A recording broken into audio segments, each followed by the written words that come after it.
السلام عليكم ورحمة الله وبركاته. ازيكم عاملين ايه؟ يا رب تكونوا بخير.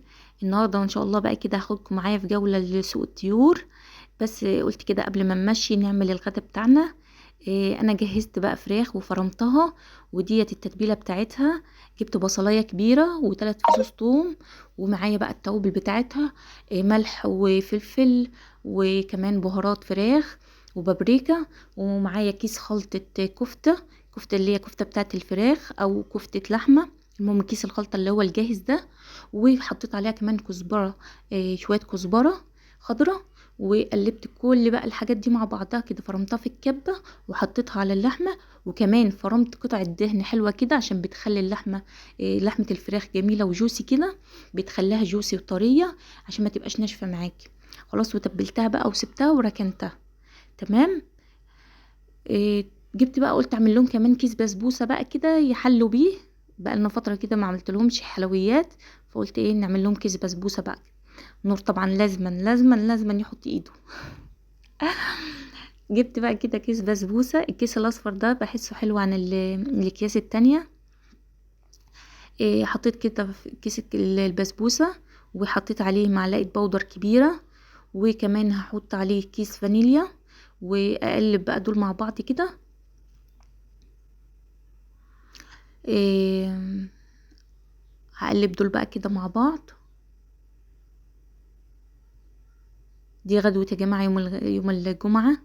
إيه ابو مريم بقى بيبقى قاعد وكده، فبيحب بصراحة ان هو يحط اللمسة بتاعته. لازم يحط اللمسة بتاعته. ده حطيت عليها بقى كده كوباية لبن. وده بقى وش القشطة بتاعي. اللبن بعد ما بغليه واسيبه كده بيعمل وش قشطة، خدت عليه حوالي نص كوباية قشطة على البسبوسة، بتخليها طرية وطعمها زي العسل كده. انا استغنيت عن الزبادي، مش هحط زبادي بقى، هي القشطة هتخلي طعمها حلو قوي. جربيها كده وقوليلي في التعليقات طلعت حلوة ولا ايه.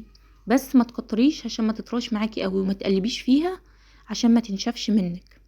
كده انا سيحت بقى نص كوبايه زبده، اقل من نص كوبايه شويه، يعني حوالي 3 معالق بس حلوين. 3 معالق زبده. وحطيتها عليها وقلبتها. هي بتبان لك في الاول انها طريه كده، بس بعد كده بتنماسك وتبقى حلوه. تمام. وجهزتها بقى وسبتها. طبعا بنحط عليها الشربات بيكون دافي، يعني الشربات تكوني معلقه وانت بتعمليه، بحيث انك على ما تسويه يكون الشربات دافي، او يعني يا دوبك بس كده يبقى دافي، وتحطيه على البسبوسه بتخليها حلوه قوي طريه. تمام. كده بقى احنا كنا ركبنا بقى ورايحين للسوق. كنا بقى ساعة يعني بعد الفجرية بشوية كده، والنهار لسه بادئ يطلع كده، بيبقى الجو جميل قوي. سبحان الله، سبحان الخالق العظيم. يا جماعة انا عايزاكم تعملوا لي لايك للفيديوهات، انا ما بشوفش اي لايكات للفيديوهات، صدقوني مش هتخسروا حاجة. لو اتكيتوا لي لايك او عملتوا لي لايك مش هتخسروا اي حاجة، بالعكس انتوا هتشجعوني. كنا بقى خلاص وصلنا السوق، وما شاء الله كان مليان طيور حلوة قوي. طبعا الاسعار دلوقتي يا جماعة ما عادتش حاجة رخيصة قد كده، يعني يعتبر هي حاجة واحدة اللي رخيصة. يعني الحمام معقول شوية، هو الحمام بس اللي معقول تمنه شوية. طبعا الوز اللي كان في الاول ده كان الجوز ب160. كانت الجوز ب160، يعني الوز عاملة 80 جنيه. وكان في بقى احجام منه، في صغير شوية عنه، في كبير شوية، لكن اكتريته كان صغير. يعني دول كان الجوز ب180 جنيه. البط ده بقى كان الجوز ب80 جنيه، كان يدوبك بيريش كده ماشي. كان الجوز ب80 جنيه، يعني البطاية ب40. والزغاليل كان الجوز ب60، وكان فيه كمان ب70 جنيه الجوز. والبط بقى الصغير خالص ده لسه، ده الجوز ب50، يعني البطاية ب25. تمام. ده الحمام بقى اللي بقولكوا عليه. الوز بقى الصغير ده ما شاء الله شوية وز زي العسل، دولت كانوا الجوز ب130 جنيه. ب130 جنيه، يعني الوزية ب65 جنيه. طبعا لو نزلت حاجة او نزلت من تمنهم حاجة بكتيروا 10 جنيه ولا حاجة، يعني كده حلوة قوي بالنسبة لها يعني. تمام. كانت اسعار برضو الخضار حلوة والفاكهة. بس طبعا هما الحاجتين اللي غاليين دلوقتي في السوق البطاطس والخيار يعني اللي سعرهم يعني رافع شوية. وكانت فيه بقى كل حاجة في السوق ما شاء الله، كل حاجة موجودة. والموز بقى كان يعني مكتسح شوية بقى اليومين دول، كان الاتنين ب25 جنيه. وكان فيه ب10 بس الموز التاني اللي هو الصغير ده. قلنا بقى نجيب سمك واحنا مروحين، جبت سمك روسي قلنا نبقى نعمله ان شاء الله. وجبت كمان السردلة ديت كان كيلو عامل 30 جنيه. روحنا بقى من السوق على خير، وقلت بقى اصبع لهم الكفتة ديت.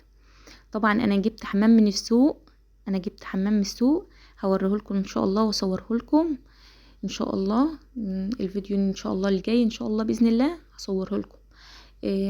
ديت بقى قلت اصبع الكفته بقى، جبت الجريل كده وقعدت صبعتها. عايزه تخلي الكفته دي حلوه يا جماعه، ما تنسوش حته الدهنه ديت. طبعا نور بيشارك زي العاده. ربنا يبارك يا رب فيه. الكفته عايزه تبقى حلوه، يعني حطي الدهن عليها بتخليها طريه وحلوه قوي، عشان ما تبقاش ناشفه منك وتحسيها انها ناشفه، لكن الدهن بيطريها تمام. وان شاء الله برضو بعمل لكم فيديو عن الجريل، واقول لكم رايي فيها باذن الله ان شاء الله. حلوه قوي، اتمنى تجربوها. وكانت بقى شويه عملتهم في طاسه جنبيها.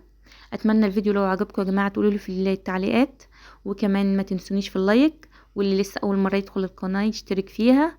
وبحبكم في الله، يا رب يا رب دايما كده اكون عند حسن ظنكم. وان شاء الله تجربوا الكفته دي وتعجبكم، جميله جميله جميله ما شاء الله عليها. والسلام عليكم ورحمه الله وبركاته.